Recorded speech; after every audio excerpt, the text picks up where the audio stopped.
কিয়ামতের পূর্বাভাস এবং আমাদের প্রস্তুতি বিষয়টি অত্যন্ত গুরুত্বপূর্ণ এবং সংবেদনশীল। ইসলাম ধর্মে কিয়ামত বা শেষ বিচারের দিনের পূর্বে কিছু নিদর্শন বা পূর্বাভাসের কথা বলা হয়েছে। এই পূর্বাভাসগুলো মূলত মানুষকে সেই মহাদিনের জন্য প্রস্তুত হতে সতর্ক করে। কিয়ামতের কিছু উল্লেখযোগ্য পূর্বাভাস। ইসলামের বিভিন্ন হাদিসে কিয়ামতের ছোট ও বড় কিছু পূর্বাভাসের কথা উল্লেখ করা হয়েছে। এগুলো রূপক এবং আক্ষরিক উভয় অর্থেই হতে পারে। ছোট পূর্বাভাস, ছোট আলামত। নবী মুহাম্মদ শাহের আগমন। তিনি শেষ নবী এবং তার আগমন কিয়ামতের নিকটবর্তী হওয়ার একটি বড় নিদর্শন।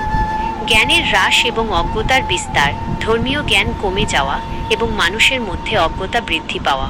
অধিক হারে হত্যাকাণ্ড ও বিশৃঙ্খলা, সমাজে ব্যাপক হত্যা ও ফ্যাসাদ ছড়িয়ে পড়া। সময় সংকুচিত হয়ে আসা, সময় দ্রুত অতিবাহিত হতে থাকা। ধন সম্পদের প্রাচুর্য, মানুষের কাছে প্রচুর ধন সম্পদ আসা কিন্তু এর সঠিক ব্যবহার না হওয়া। বিশ্বাসযোগ্যতার অভাব, মানুষের মধ্যে আমানতদারিতা ও বিশ্বস্ততা কমে যাওয়া। পাপাচার বৃদ্ধি, সমাজে প্রকাশ্যে পাপ কাজ বেড়ে যাওয়া এবং তা স্বাভাবিক মনে হওয়া। মহিলাদের সংখ্যা বৃদ্ধি ও পুরুষের সংখ্যা হ্রাস, যুদ্ধ ও অন্যান্য কারণে পুরুষদের মৃত্যুহার বেড়ে যাওয়া। সুদ ও ঘুষের ব্যাপক প্রচলন, সমাজে সুদ ও ঘুষের বিস্তার লাভ করা। উঁচু উঁচু দালান নির্মাণে প্রতিযোগিতা, মানুষ নিজেদের মধ্যে আকাশচুম্বী ভবন নির্মাণে প্রতিযোগিতা করা। নিকৃষ্ট ব্যক্তিরা সমাজের নেতৃত্ব লাভ করা, অযোগ্য ও খারাপ লোকেরা সমাজের নেতৃত্ব ও কর্তৃত্ব লাভ করা।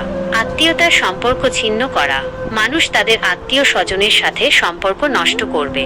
বৃষ্টির আধিক্য কিন্তু ফসলের অভাব, প্রচুর বৃষ্টিপাত হবে কিন্তু সেই অনুযায়ী ফসল উৎপন্ন হবে না। বড় পূর্বাভাস, বড় আলামত। এইগুলো কিয়ামতের একেবারে নিকটবর্তী সময়ে সংঘটিত হবে বলে ধারণা করা হয় এবং এগুলো ছোট পূর্বাভাসের তুলনায় অনেক ভয়াবহ।